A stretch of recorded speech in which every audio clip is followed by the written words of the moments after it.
dengan di launchingnya rumah restoratif justice ini nantinya bisa digunakan oleh masyarakat, seluruh masyarakat Kabupaten Blora untuk menahan diri kepada kami sebagai APH, dan dari beliau kita semua bisa hidup. Semenjak diundangkannya peraturan kejaksaan diselesaikan dengan namun hari ini sudah memberikan warna penegakan hukum di Indonesia. Dalam penegakan hukum dan menciptakan situasi masyarakat sadar dan taat akan hukum, serta untuk menjaga stabilitas dan kondusivitas wilayah.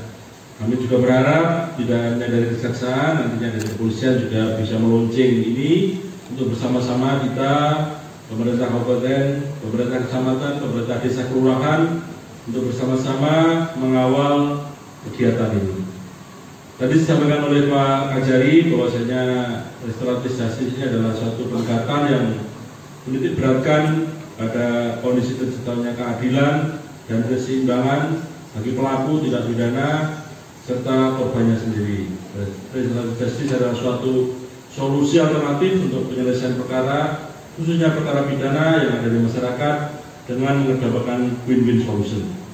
Seperti kita lihat di video tadi, bahwa kondisi ekonomi ketika memaksa seseorang untuk melakukan suatu tindak pidana. Di Blora ada perhutani, tadi saya bisik sama Pak Kajari, sekiranya persoalannya ini tidak berat, kalau hanya mencuri ranting dan sebagainya, ini kalau tidak bisa dilakukan RC. Kalau pelurinya 1 truk itu baru tidak bisa diampuni ya Pak Kajari ya. Jadi ini adalah inovasi yang luar biasa dalam penanganan kasus, baik dari kejaksaan maupun kepolisian sendiri. Pak Jaksa Agung dan Pak Kapolri juga menemukan terus soal RC ini. Jadi bagaimana kearifan lokal, pendekatan keluargaan, musyawarah sebagai sarana penyelesaian masalah. Ini nanti peran dari Bapak Ibu kepala desa, kepala kelurahan sangat penting, yang mana mengetahui kondisi masyarakatnya apabila ada persoalan perkara yang timbul di masyarakat, nanti bisa dikonsultasikan. Jadi Pak Kajari menyampaikan kecamatan mungkin nanti ditindaklanjuti dengan Pak Camat, Bapak Bumcam untuk membentuk satgas atau seperti apa agar upaya yang diharapkan oleh kejaksaan maupun kepolisian ini kedepannya bisa didukung bersama-sama.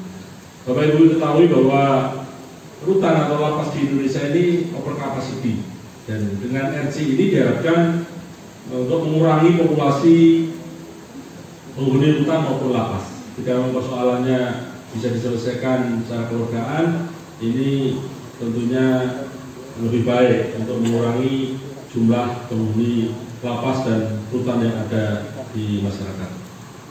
Kepada seluruh stakeholder, kami harapkan untuk bisa aktif, untuk bisa berpartisipasi. Dalam kesempatan ini kita melakukan Zoom, tidak hanya di Pendopo, tapi juga di semua kecamatan. Ini bagaimana dukungannya pada seluruh stakeholder untuk bisa mendukung dan mensukseskan program ini.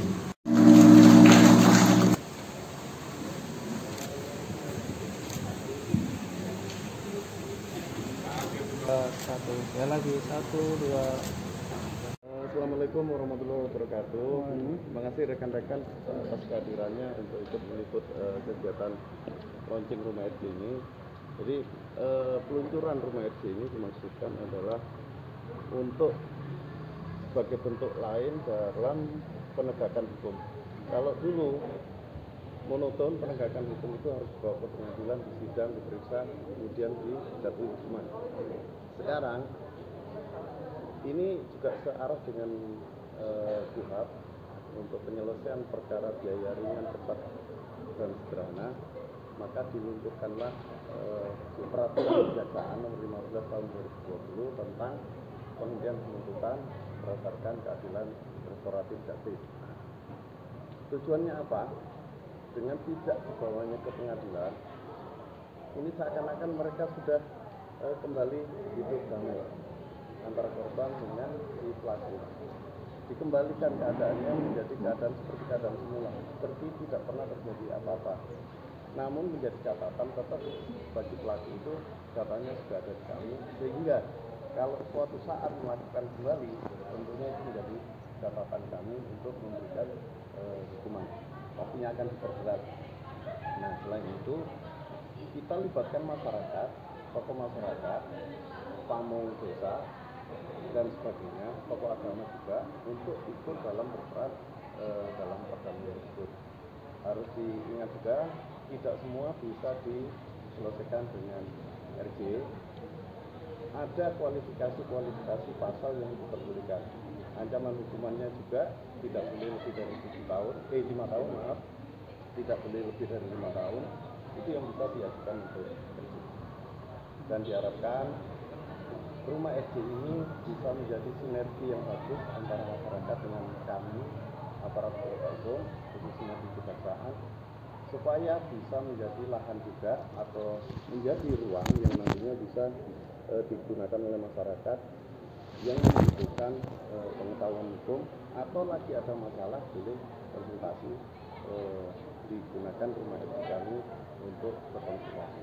Bisa disebutkan contoh-contoh misal kasus yang sudah diberikan informasi? Salah satunya pencurian, penadahan, kemudian KDRT, ya, kemudian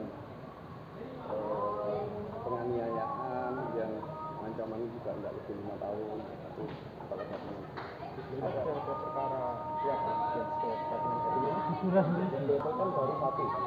baru satu, mudah-mudahan nantinya ada lagi yang bisa kita selesaikan. Namun ya itu tadi, harus koridornya memenuhi persyaratan dari yang sudah ditentukan. Oke. Satu, baru tanggal berapa itu Mas? Bulan Mei kemarin. Makanya kita launching ini kan berbagai macam kasus ya. Nah, kebetulan yang memenuhi syarat kemarin satu ini, yang lainnya tidak memenuhi syarat. Jadi nanti kalau ada yang memenuhi syarat di tingkat bawah, itu artinya setiap kita mengajukan RJ, beliau sendiri yang mengendalikan, kita ekspos sama beliau. Kalau beliau menyetujui, berarti kita proses untuk penghentian. Pak, launching ini termasuk serentak atau memang Serentak 16 kecamatan tadi secara virtual. untuk di kabupaten lain Kabupaten Blora sama? Kalau yang serentak se-Indonesia Raya sudah beberapa waktu yang lalu Pak Jaksa Agung sendiri. Oke. Di Jawa Tengah sudah berapa Pak? Saya mohon maaf datanya tidak. Nah, sebetulnya ini kan mediasi, artinya bagaimana antara terdakwa, tersangka dan si korban ini bisa damai. Kan Sama itu, berarti ya Pak? itu kan di mediasi juga sama.